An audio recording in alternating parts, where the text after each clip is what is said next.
at 9. Hello, very good evening to you. This is Primetime News at 9, coming to you live on NTV Sports and Shakti TV from our Newsfirst Center here in Colombo. I'm Shahin Jrangpati. I'm Stephanie Lazarus. Before we go into your stories in detail, let's take a look at the headlines.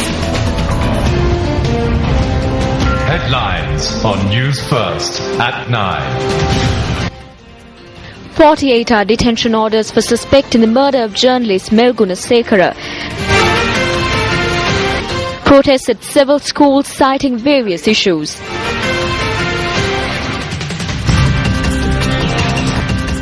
Rangana Herath and Shamin Eranda recalled from the Bangladesh tour. Newsfirst at 9. The top story tonight, the police know that the suspect in connection with the murder of freelance journalist Melguna Sekara is being questioned under 48-hour detention orders. The final rites of the late journalist are scheduled to be held at the Borella Cemetery tomorrow.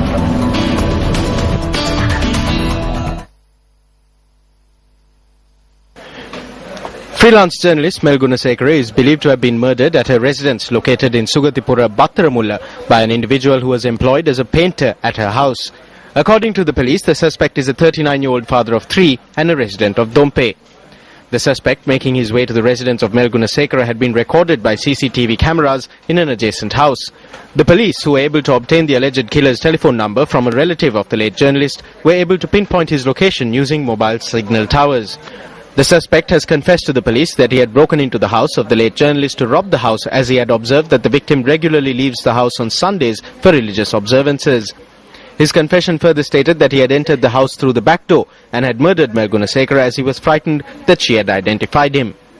According to the police, Melguna Sekara was killed as a result of 6 stab wounds in the throat area caused by 2 sharp weapons. The suspect has then proceeded to don garments belonging to the victim's younger brother, as his own clothes were drenched in blood. He had also stolen 1,200 rupees and Melguna Sekara's mobile phone. The suspect, who was apprehended at around 8:30 p.m. yesterday, was brought to the Nugegode SSP's office today. We will present him before a judicial medical officer and then produce him before the Kadwela magistrate. We hope to obtain detention orders for 48 hours through the Code of Criminal Procedures and then take him back for questioning. We will place him in remand custody tomorrow and continue our investigations. We hope to cross-reference his fingerprints and fingerprints found at the scene of the crime. Born on the 14th of May 1973, a student of St. Bridget's Convent in Colombo, Melguna Sekara received her higher education from the East London University. She commenced her professional life as a journalist in 1997 and worked at several media institutions, including the Sunday Times newspaper and Lanka Business Online. Following a 5-year tenure at the French news agency AFP, Melguna Sekara commenced work as a freelance journalist. She was 40 years old at the time of her demise.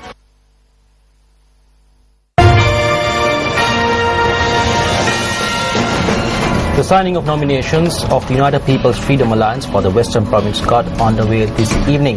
Latinat Susardino de Silva and Hirunika Premachandra have received nominations to contest the Gampaha district and the Colombo district respectively.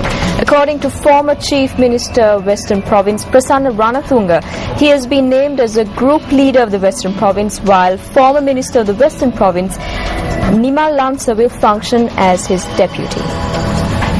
In the meantime, nominations were accepted for the upcoming Western and Southern Provincial Council polls today as well. The deadline for submitting nominations is on the 6th of this month. The Janasitha Peramunu or People's Welfare Front handed in their nominations for the Hambantota district today. One independent group deposited their bond today. The Janasitha Peramunu also submitted their nominations for the Mathura district. Our intention is to serve these people. You know that recently the price of milk powder was increased by a large amount. I ask the people to please cast their valuable vote for a group of councillors who will work for you. The Janasitha Peramunu also submitted its nominations for the Galle district today. Meanwhile, nominees of the Democratic Party signed their nomination papers at the party headquarters today. The Democratic Party chief organizer of the Kolonav electorate, Susil Kindelpitiya too, signed his nomination papers at this occasion. I signed the nomination papers at the auspicious time today. I say that we have assigned a strong team for the Colombo district. Our victory is assured. Groups opposed to us are engaged in slinging mud against our leader. I do not think that the people of our country and the people of the Colombo district will falter as a result. We expect that they will give the appropriate response at the provincial council election. මේ පළාත් සභා ඡන්දය දෙයි කියලා බලාපොරොත්තු වෙනවා. The election secretariat notes that the deadline for depositing bonds for independent groups contesting the elections is noon on the 5th of February. The Sri Lanka Human Rights Commission says that it has commenced accepting complaints pertaining to the upcoming provincial council polls. Commissioner Dr. Pratibha Mahanamaheva said that 2 special units have been established in Colombo and Matara for this purpose. He added that complaints can be lodged over the phone by dialing 1996. The Sri Lanka Human Rights Commission also expects to engage in monitoring activity on election day. Well, subsequent to the nominations received this evening, Attorney at Law Susari Dinal expressed his views to Newsfirst. We will have the story later on in the bulletin. But in the meantime, a myriad of topics are being brought up on the election campaign stage as the Western and Southern Provincial Council polls draw closer. Let's take a look at some of the views expressed.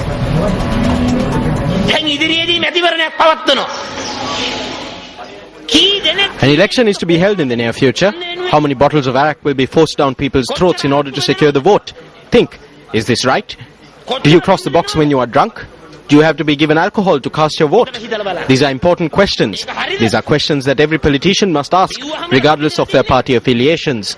We need to put a stop to the era where votes are bought for cigarettes and moonshine.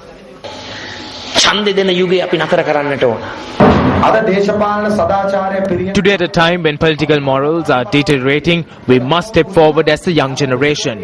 You are all intelligent people who have gone to school, received an education, received a social education, and you have lived with this society. When you read a newspaper or watch the news in the evening, you see that every sector has deteriorated. Abuse, corruption and thievery has increased in the public sector and the private sector.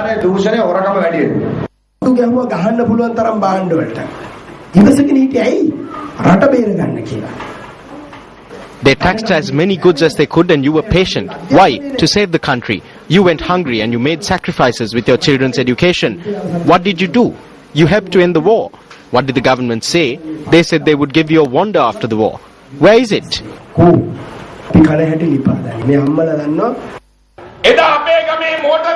How many motor cars did we have in our village before? How many motor cars do we have today?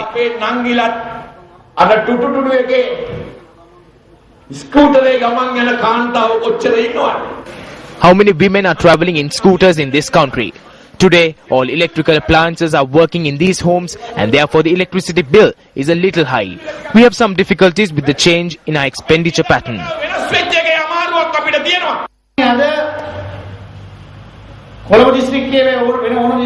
Today, the people will not face many problems when it comes to selecting a party in the Colombo district or any other district. When considering the parties that will contest the elections, the choice is the alliance. Thereby, voting for another party is akin to spoiling your vote. It is the same as wasting your vote. The JVP took its first steps towards a new political era yesterday with the appointment of a new leader.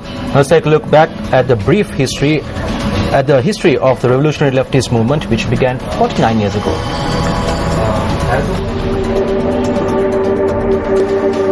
The revolutionary movement known as the JVP began on the 14th of May 1965 following discussions between Rohana Vijayveera and 7 other persons in Akmimana Gaol. Rohana Vijayveera became the founder of this movement. Born on the 14th of July 1943 in Matara, Rohana Vijayveera gained entrance into the Lumumba Friendship University in the Soviet Union in 1960. Vijayveera was reading for a degree in medicine, returned to the country in 1964 on vacation.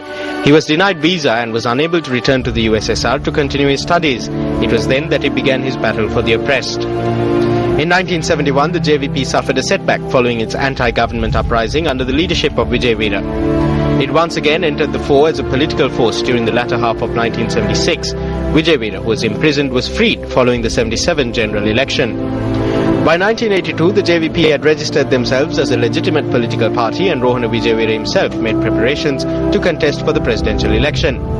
However, as the 1982 presidential election was replaced by a public referendum, Vijayveera campaigned to defeat that referendum.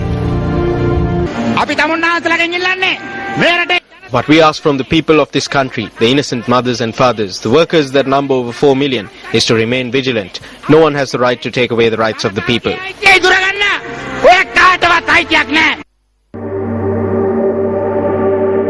By 1983, the party was listed as a banned organization. The JVP spearheaded a patriotic campaign in 1987 following the signing of the Indo-Lanka Accord. On the 12th of November 1989, the leader of the JVP, who lived a reclusive life for many years, was arrested and subsequently murdered. According to official records of the party, Somohan Samarasinha, who was one of the frontline leaders of the JVP, fled the country in 1990.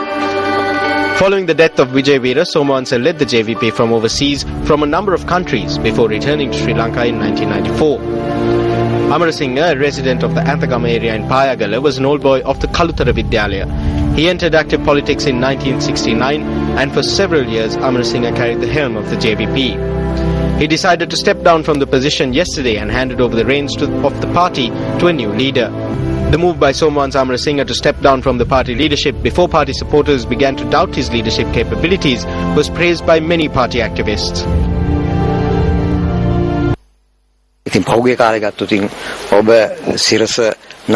In the recent past, you would have seen on the Sirasa TV channel how it was pointed out that Comrade Anurakumara Dissanayake was carrying out the duties of the opposition leader. We believe that he is the most suitable person to lead the party. We are all people who are prepared to face death whenever it turns up. None of our party members joined this party with the intention of becoming its leader. They never asked for the leadership. They joined to work and to accomplish the task that they were given. Born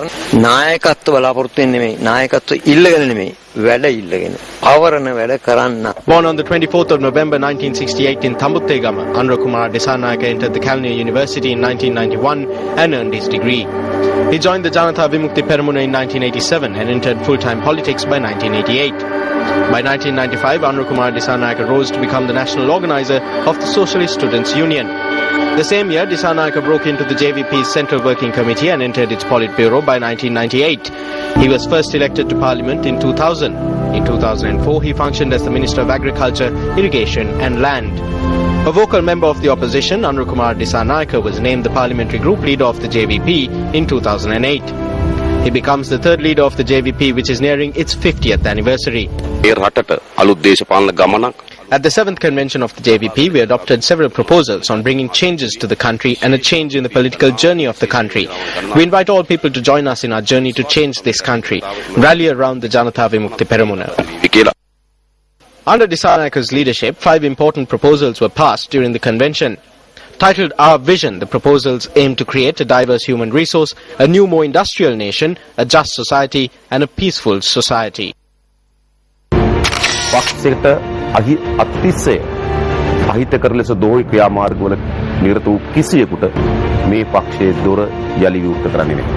මේ රටේ කිසිදු ගණපති පක්ෂයක් එක්ක සන්දානයක් ගොඩනැගීමට අපි අපේක්ෂා කරන්නේ නැහැ. You can watch Newsfirst exclusive interview with the new leader of the JVP, MP Anurakumara Dissanayake, on Newsline tonight on the primetime news at 10, aired on our sister channel Sirasa TV. But in the meantime, the Janatha Vimukti Peramuna has succeeded in vesting the responsibilities and power of the position of leader in its next successor. Now, however, the situation in the United National Party, a key political party in this country, is still the complete opposite. There is still no change in the leadership of the UNP, which has faced 23 election defeats. At every instance that they were defeated at elections, party supporters have called on the party leadership to step down and hand over the responsibility to a populist leader who has a voter base. The fact that several senior members of the UNP with significant voter bases crossed over to the government is sufficient proof that this did not happen. While the UNP's voter base declines on a daily basis and supporters abandon the party, Ranil Wickremesinghe still holds the party leadership.